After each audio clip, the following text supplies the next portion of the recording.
Hi fellow inline pilots, welcome back to the channel. I'm searching for some new skates. I want to have some carbon soft boots now.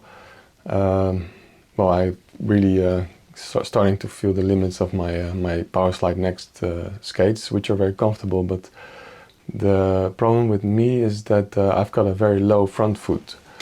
So it's not actually just the instep.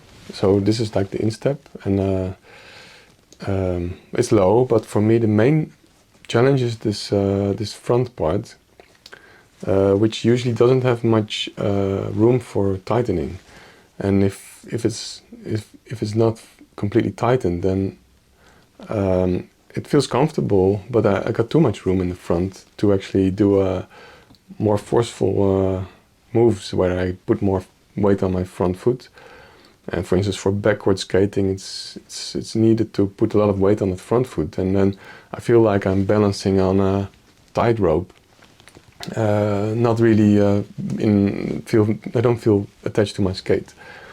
So really, I want to have some skates that really lock my front foot in, as well as have a good cuff to support the rest. But that usually most skates have a good cuff nowadays, especially hard boots, of course.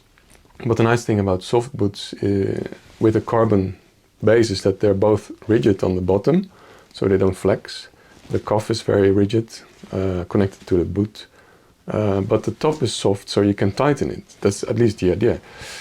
But my experience is my front foot is so low that most of the skates I tried, I cannot tighten it enough to actually feel any force on my foot.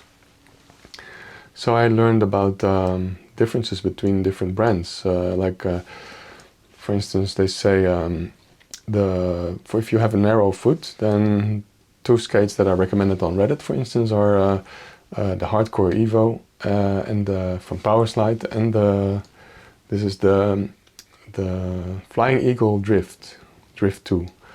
So this is also recommended for people with narrow feet. So I wanted to try it, and I ordered them two pairs because I wasn't sure about the size. So I got one size 42 in black, and a red one with black in size 43. I couldn't get, I didn't like the red so much when I looked at it online. I wanted to have the black one, but they didn't have it in 43, so I ordered black one in 42 and the red one in 43, so I can try both. I assumed that they were the same, but they're not actually the same product. So this is the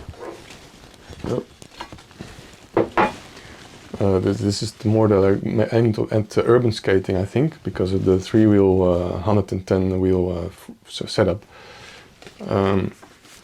But the skate itself, as far as I can tell, the boot is exactly the same as the one that's meant for slalom. So this is more like the urban skating. I'm not really a big fan of 3 wheels, even though 3 by 125 wheels is my favorite setup. But if I could, I would have 4 wheels, but if the wheels become too large, you can't fit more than 3. But maybe because the wheels are very close together in the back, it might help even out the road, because the problem with 3 wheels is that if you have a very bumpy road, then you feel all the bumps. But if you have the wheels close together, then it reduces. So maybe that's the reason why they put the 2 wheels there. I don't know. Any case, I was just looking for the boot, and this just came with the boot. So that's it.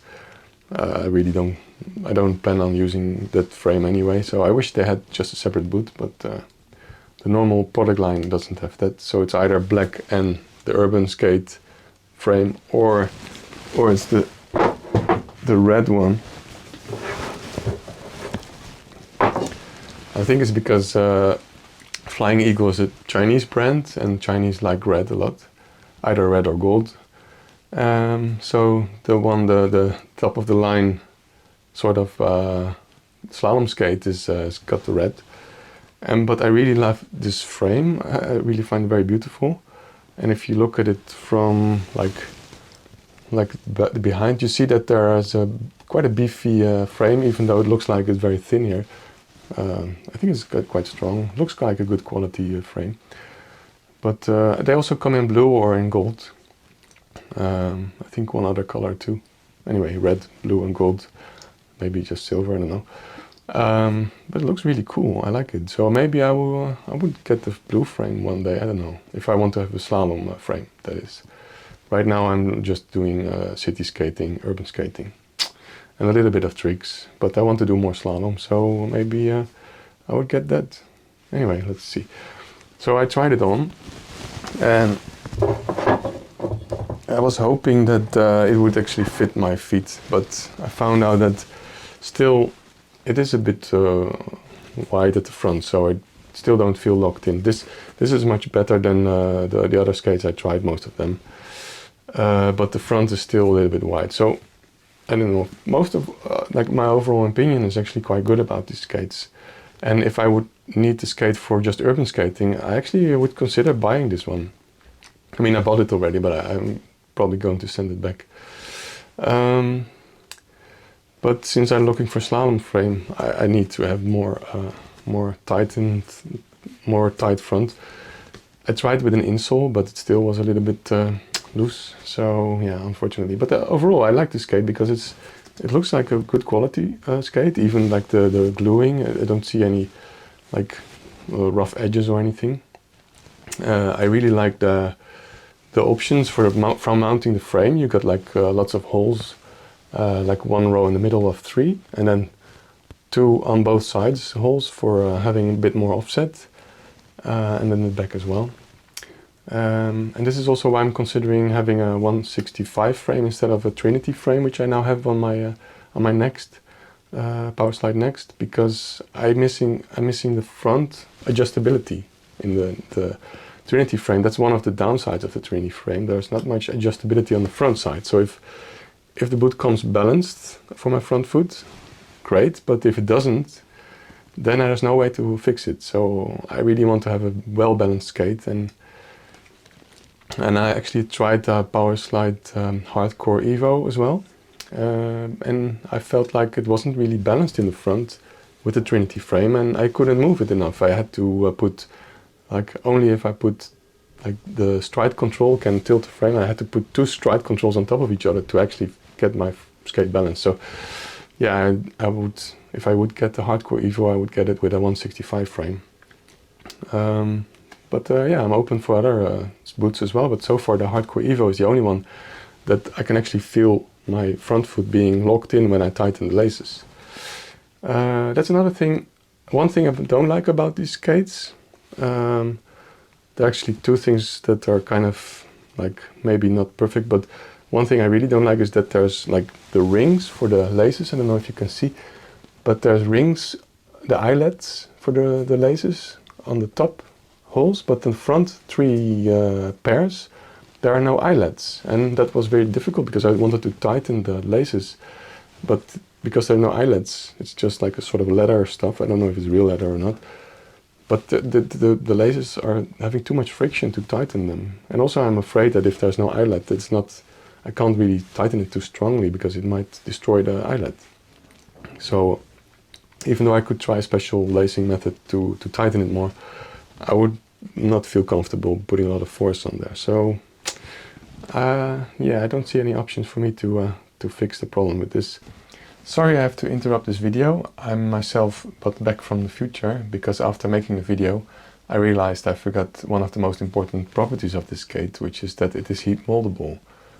So just like the Hardcore Evo from Powerslide, you can also put this in an oven, and then when it becomes hot, it becomes more malleable, and then you can put it on your foot and let it cool down, and then it should stay in the shape of your foot.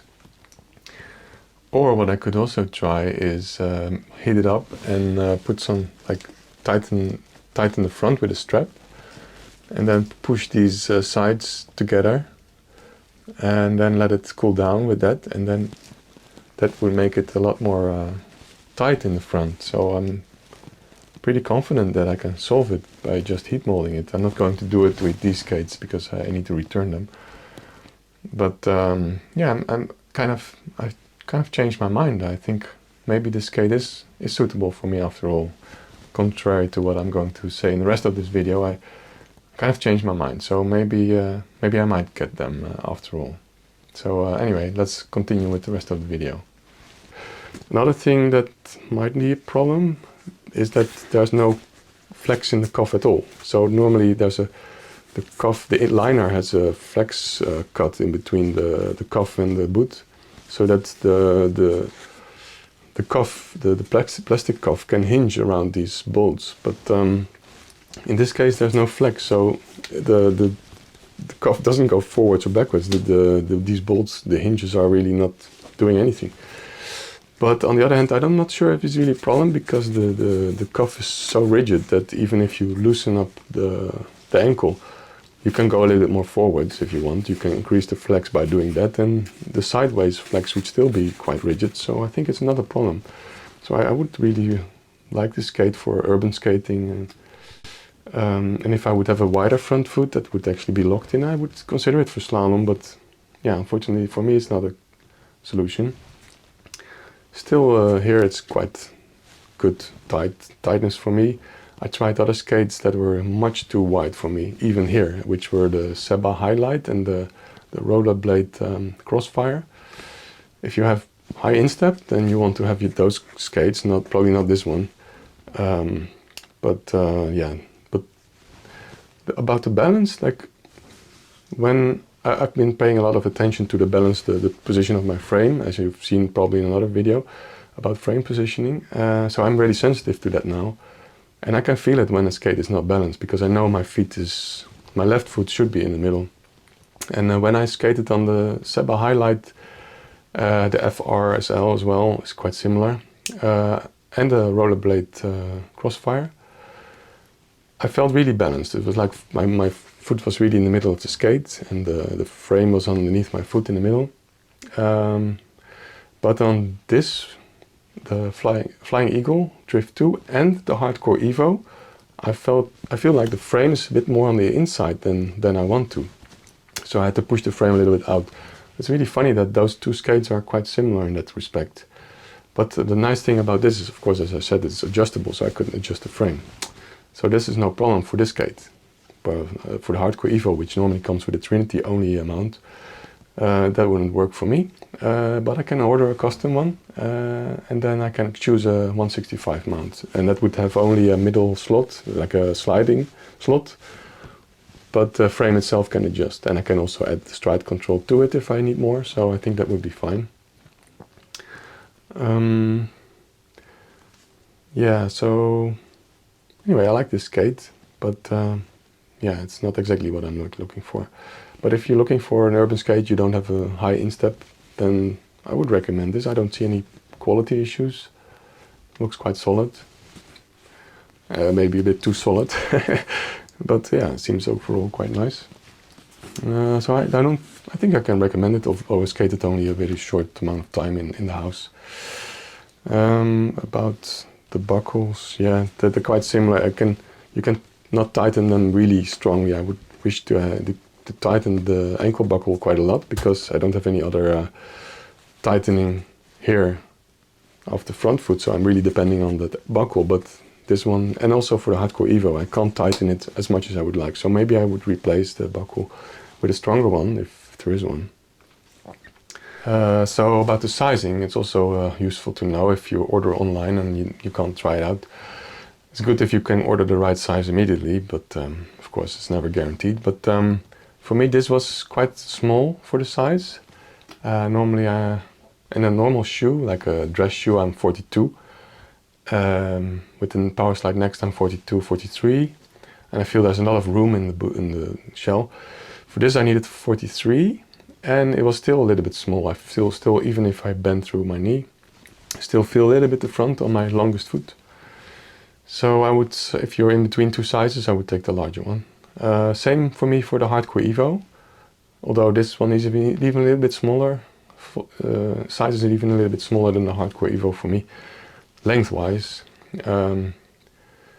But for the Seba and Highlight and the Crossfire, I think I needed 42. So yeah, this one falls a bit small, just like the Hardcore Evo for me. Of course, if you got a wider foot, then the length is less important, and you you're more going for the width, then okay, things are very different. So that's about the size. There's a custom boot also for the Flying Eagle Drift 2, and they don't say much about it. I couldn't find much information except for you just order it. It's not in the regular selection of boots, but if you search for it on Google, I could find it. Yeah, you can order a custom version of the Drift 2. And I think it's just you have to communicate after you buy it what you actually want. So it's a bit vague, and also they don't show any options. Like there's no list of options. You can see a lot of examples of crazy colors. But if I would want to have an ideal skate, like this red one, I don't like red so much for a skate. Maybe I would get the same and then have a blue edge. And, oh yeah, you can also get another like word on the front strap. Toe strap, you can put your name on there or whatever, your brand. So yeah, that's an option. And then maybe I can ask them to give me the blue frame and a blue edge if I would do that. I don't know, but it's more expensive of course, and it takes 2 to 3 months. So that's also a long wait, but sort of the same for Hardcore Evo as well. If you order a custom skate, it just takes a long time and you cannot return it anymore. So you really have to be sure you want it. And also you got the right size. Otherwise you got a problem because there's no way to return it anymore. Okay, so overall I'm really impressed by this skate, and I think for all the skates it's definitely one of the more high quality ones. Oh, and another skate I tried, actually two, is the Iqon TR10 and the Iqon CL10. That's for the 165 frame with they come with 2 different lacing systems. The TR10 from Iqon has a special like wheel that you can rotate to tighten. I'm not sure if I'm a fan of that. I would need to see how long that lasts and if you can replace it.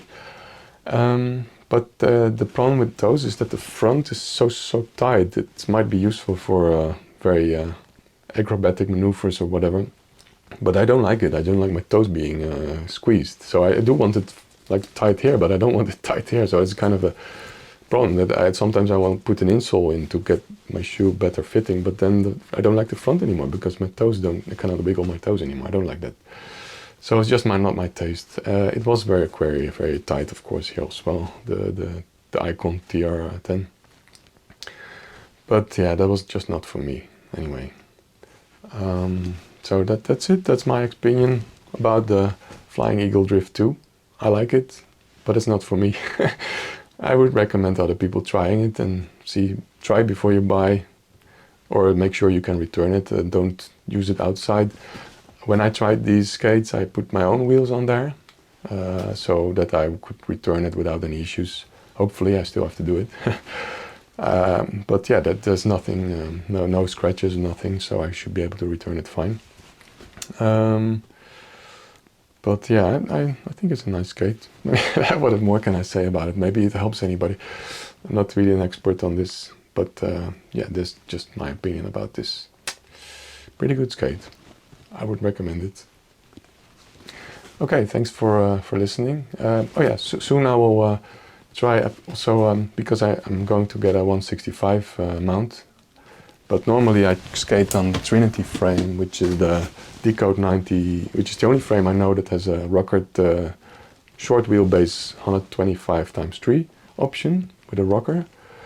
That I was worried about fitting those 125 wheels in the 165 version because it's not meant for 125, and with the 165 you got a bridge here for mounting. So yeah, that's going to be a challenge, but I think I can fix it. I think I can make it work, and that will be a next video. So if you want to see that, make sure you're subscribed. And thanks for watching, and hope to see you then. Bye. I also want to give a shout out to the guys of the This Is Soul Skate Shop, Ivo, Eric, Dimar, and I think Tima. They helped me trying to find my perfect skate, which still is ongoing and didn't succeed yet. But yeah, they're always helpful trying to find a solution. I can always come with them with questions on WhatsApp. So yeah, it's really nice, and I really appreciate it. So thanks for helping me with that.